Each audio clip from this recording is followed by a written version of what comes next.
Oui, bonjour, excusez-moi de vous déranger, je suis bien à la météo sud-ouest. Oui, tout à fait. Oui. Oui, bonjour, excusez-moi de vous déranger, je vous appelle, c'est pour un renseignement. Là, en fait, dans le ciel, il y a plein d'espèces de gribouillons, on cherche à savoir ce que c'est. Vous êtes, alors ça tout dépend où vous êtes localisé déjà, je ne sais pas où vous êtes exactement. Bah, moi, je suis du côté de Mérignac, en fait. D'accord. Je vais essayer de vous passer quelqu'un éventuellement. Pardon? Après, je vais essayer de vous passer l'adjoint au service prévision. Hein. D'accord, Je vous prie. ok.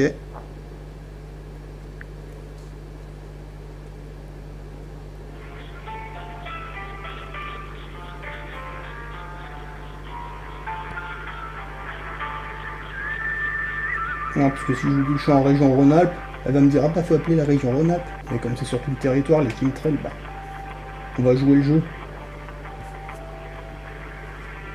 Oh, mais n'hésitez pas à les emmerder, hein. Voilà, c'est toujours la même musique de merde. Oui, un instant, pardon, je vais essayer notre poste. Hein, Ouais, ok. Bon, bah là au moins, ils m'ont pas laissé glander, vous voyez. Là, c'est un vrai standardiste. Vous voyez, les standardistes professionnels, au bout de quelques secondes, ah bah attendez, j'essaie de quelqu'un d'autre. Ils me laissent pas poireauter 30 minutes comme à Paris, quoi.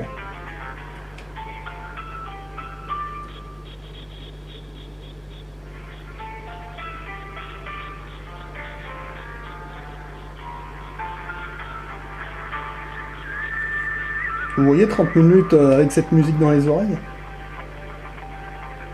Bah c'est pour ça que j'étais énervé un peu la dernière fois. oui, bonjour. Oui? Allô? Oui, bonjour. Oui, bonjour, excusez-moi de vous déranger. Je vous appelle, c'est pour avoir des renseignements, en fait. Ce serait pour savoir c'est quoi tous ces gribouillons qu'on voit dans le ciel, en fait. À quel niveau? Bah en fait, plusieurs fois, en fait, par semaine, alors, vous avez le ciel bleu, puis il y a plein de traits blancs, en fait, dans le ciel, et on cherche à savoir ce que c'est. Ah bah c'est vraisemblablement des traînées de condensation d'avion.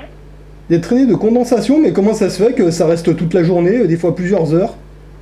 Bah, en fait, ça va dépendre de l'état de l'atmosphère. C'est-à-dire que s'il n'y a pas de turbulence dans le ciel, s'il n'y a pas de vent ou comme ça, en fait, ce sont des traînées laissées par les avions en réaction. Ouais. En règle générale, soit des avions de chasse militaires, soit des gros porteurs. Et ils laissent derrière eux ce qu'on appelle une traînée de condensation qui va être d'autant plus visible qu'il y a beaucoup d'humidité dans le ciel. Et comment ça se fait que quand ces traînées sont là, ça s'étend, et après le ciel devient tout blanc, et après il y a des nuages tout bizarres après qui apparaissent? Tout simplement, c'est l'atmosphère qui va déformer les nuages. Mais enfin, c'est vraiment une conséquence de l'état de l'atmosphère. Il y a des fois où vous verrez passer les avions, il n'y aura aucune traînée derrière. Ouais. Et puis il y a d'autres jours où l'atmosphère est un peu agitée comme en ce moment. Vous avez vu qu'on a eu pas mal d'orages l'année dernière. Là, il y a du vent en altitude. Et donc le vent va déformer les traînées des condensations des avions en les transformant en nuages qui peuvent persister comme un nuage en fait. Tout à l'heure, on m'avait parlé d'avions militaires, mais comment ça se fait qu'alors qu'il n'y a que derrière les avions militaires qu'on voit ce genre de traînées et pas derrière les avions de ligne? Ah si, vous en voyez aussi. Bah les avions de ligne, ils en font pas, hein. Depuis on a observé il y a quelques jours, ils en font pas, et par contre, il y en a qui sont beaucoup plus hauts, et eux, ils en font une. Non, mais c'est pas systématique. Et là encore, ça ne dépend que de l'état de l'atmosphère. Si vous avez vu des avions de ligne qui n'en faisaient pas, c'est tout simplement parce que l'atmosphère ne le permettait pas. Mais de la même façon, si vous avez mis un avion militaire à côté, il n'y en aurait pas eu non plus. D'accord. Ça n'a pas grand-chose à voir avec le type d'avion. C'est simplement les conditions atmosphériques qui sont présentes à ce moment-là. D'accord. Alors effectivement, après, ça peut prendre du temps à se désagréger. Mais voilà, ça n'a aucun caractère particulier de pollution, de chimie ou quoi que ce soit. C'est simplement un effet d'atmosphère. D'accord. Vous pouvez me parler un petit peu de ce qu'ils appellent les chemtrails, parce qu'on a fait une petite recherche, on cherche à savoir ce que c'est aussi, ça. Et ben, les chemtrails, c'est une dénomination de ces traînées de condensation. Et il y a certaines personnes qui considèrent que ce sont des dégagements chimiques produits par les avions, mais enfin voilà, moi je n'ai aucune, comment dirais-je, aucune connaissance là-dessus. Moi je sais simplement de phénomènes. Ah ben, ça prend des chemtrails, ça ne dépend pas de la météo. Et voilà, enfin, ça ne dépend pas de la météo indirectement. Ce que je veux dire, c'est que c'est l'état de l'atmosphère qui va favoriser l'apparition et la persistance des traînées de condensation. Après, voilà, moi je ne peux pas vous dire autre chose que ça. Je n'ai aucune connaissance sur les chemtrails, ça ne reste pas du domaine de la météorologie.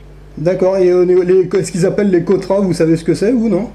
Les COTRA, c'est la contraction de traînées de condensation en anglais. Ouais, parce que quand j'ai fait une recherche sur les chemtrails, moi j'ai vu qu'il y avait beaucoup de produits chimiques vraiment dangereux, et donc moi je voulais avoir l'avis de Météo France là-dessus, quoi. Ah bah, Météo France ne vous donnera aucun avis là-dessus parce que ça n'est pas de notre ressort.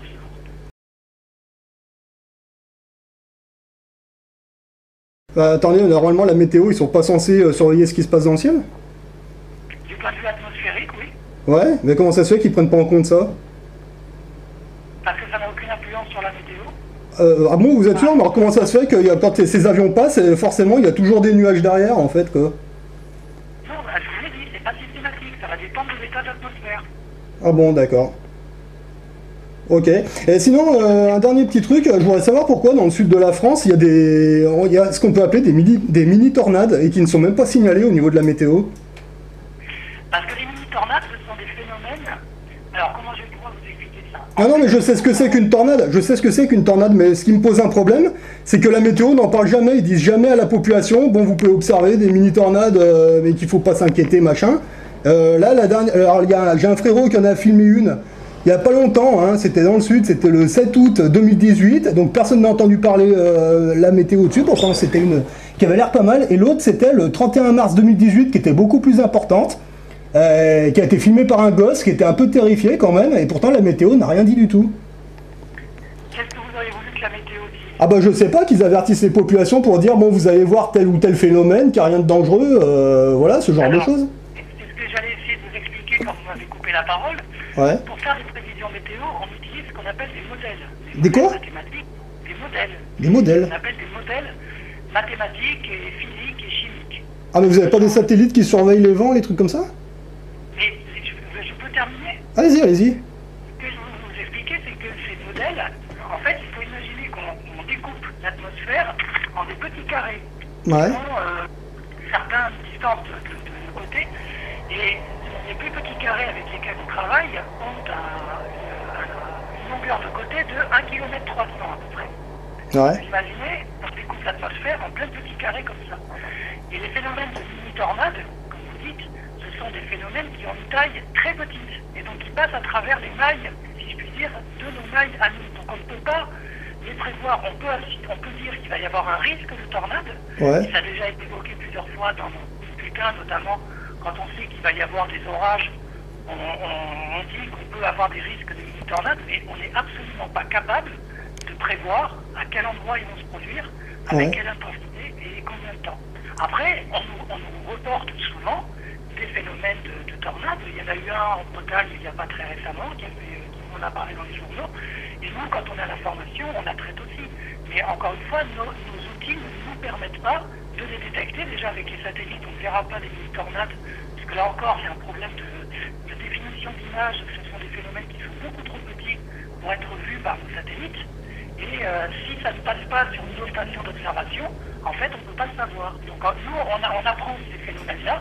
Et ben, comme vous, lorsque les gens les filment et les mettent sur des sites vidéo, ça n'a rien à voir avec les tornades, par exemple, qu'on a aux États-Unis. Non, on reste sur le territoire français. Hein. Non, mais c'est pas la question, je vous parle de la taille.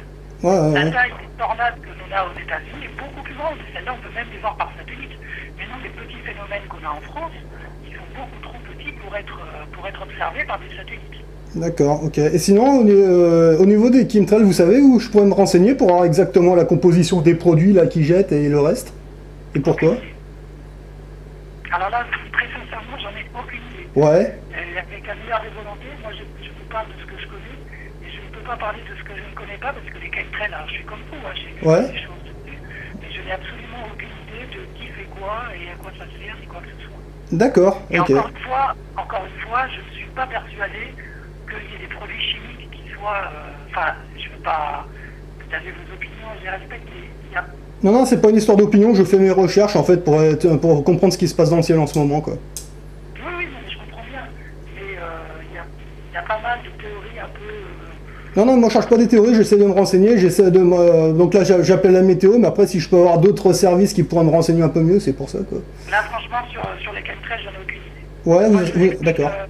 Le phénomène, comment il se produit, Ouais. comment derrière les avions, on peut avoir des traînées de condensation, mais j'en sais pas plus sur le reste. D'accord, ok.